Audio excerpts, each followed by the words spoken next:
21 जून योग दिनानिमित्त ठाण्यात देखील शाळकरी मुलं असतील, ज्येष्ठ नागरिक असतील, असे सर्वच जण आता योगा करताना आपल्याला पाहायला मिळतात। आपण सध्या ठाण्यात ढोकाळी या परिसरात आहोत आणि याच इंडोर स्टेडियममध्ये पाहायला गेलं तर अनेक ज्येष्ठ नागरिक असतील, महिला असतील, विद्यार्थी असतील, यांचं सर्वांना योगाचे धडे या ठिकाणी दिले जातात। पाहायला गेलं तर पंतप्रधान नरेंद्र मोदी यांनी देशभरात योगा दिन साजरा करावा असं सांगितल्यानंतर अनेक गेल्या 11 वर्षापासून सतत योग दिन हे देशामध्ये दिसून येतोय। मात्र पाहायला गेलं तर या योगाचे काय फायदे आहेत, काय एकंदरीत त्याच्यामुळे काय होणार येणाऱ्या जीवनामध्ये हे आपण जाणून घेणं या ठिकाणी प्रशिक्षण भरवण्यात आले। दत्ता घाटे यांनी काय सांगा सर, एकंदरीत या ठिकाणी योग दिन आहे, कशा प्रकारचं योग दिन या ठिकाणी साजरा केला जातो?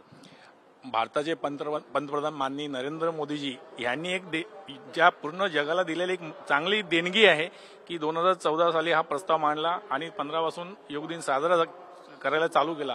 हा पूर्ण जगभरात साजरा केला जातो।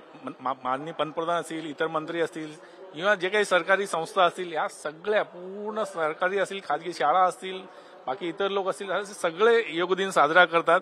ही एक भारताने जगाला दिलेली आरोग्याची एक देणगीच म्हणायला पाहिजे। आणि या ठिकाणी सुद्धा आपण ज्या ठिकाणी आता आहोत ढोकाळी येथे शरद पवार मिनी स्टेडियम, ह्या मूळ स्टेडियमची सुरुवात सुद्धा योग दिनाने झालेली आहे। मला वाटतं ह्या स्टेडियमचा सुद्धा जो काही उद्देश सफळ झाला असं मला वाटतं। योग आणि या ठिकाणी 2015 पासून नियमितपणे योग दिन साजरा केला जातो आणि या दररोज जर योग केला तर आपली शरीरयष्टी चांगली राहते। आणि मला वाटतं जी आपली परंपरा आहे भारताची, ती जी योग जी परंपरा आहे ती फक्त भारतापुरती मर्यादित न राहता पूर्ण जगाला नेण्याचं काम माननीय नरेंद्र मोदीजींनी केलेलं आहे।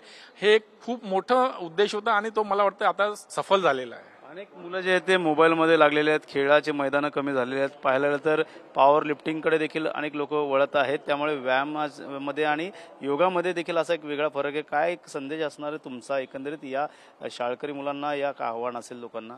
एक लक्षात द्या, खेळ तर खेळलेच पाहिजे, मात्र जे आत्ताची मुलं जी ऑनलाईन मोबाईलमध्ये व्यस्त आहेत हे कुठंतरी चुकीचं आहे। एक छोटं कामापुरतं वापरणं चांगलं आहे, मात्र 80% जो इंटरनेटचा वापर आहे हा फक्त टाइमपास करता केला जातो, तो नाही झाला पाहिजे। आणि योग हा एक अशी विद्या आहे की असा प्रकार आहे की ज्यांनी मानसिक बुद्धीची वृद्धी तर होतेच, मानतात शरीरालाही व्यायाम होतो, ह्या दोन्ही गोष्टी होतात। त्याच्यामुळं मन शांत राहणे आणि सुदृढ व्यायामासाठी ह्या दोन्ही गोष्टीसाठी व्यायाम करणे योगा करणं हे खूप गरजेचं आहे।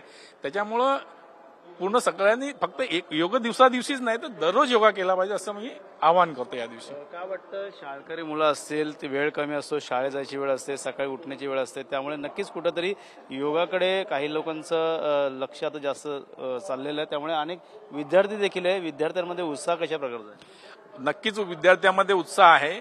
24 तासापैकी मला वाटतं 1 तास स्वतःसाठी काढला पाहिजे, योगा केलं पाहिजे, जेणेकरून तुमची शरीरयष्टी चांगली राहील, मन चांगली राहील, बुद्धी चांगली राहील।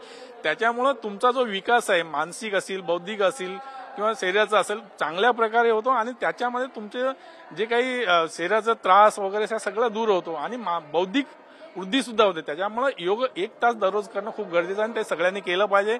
आणि माननीय नरेंद्र मोदीजींनी योग दिन साजरा केल्यापासून हे जगभरात होते असं मला अच्छा नक्कीच पाहायला गेलं तर मोठ्या प्रमाणात विद्यार्थी असतील, ज्येष्ठ नागरिक असतील, हे योगाचे धडे घेताना आपल्याला पाहायला मिळतात। त्यामुळे येणाऱ्या काळात तरुण पिढीने जास्तीत जास्त योगा करावं, त्यामुळे शरीर असेल, मानसिक असेल, जो तणाव आहे तो कमी होईल। मात्र या ठिकाणी पाहायला गेलं ठाण्यात देखील मोठ्या प्रमाणात योग दिन आता या ठिकाणी साजरा करताना पाहायला मिळतो। त्यामुळे येणाऱ्या काळात आता योगाचे धडे अनेक लोक घेताना आपल्याला पाहायला मिळत आहे। कॅमेरा योगेश सावंत, गणेश सुरा, TVN मराठी, ठाणे।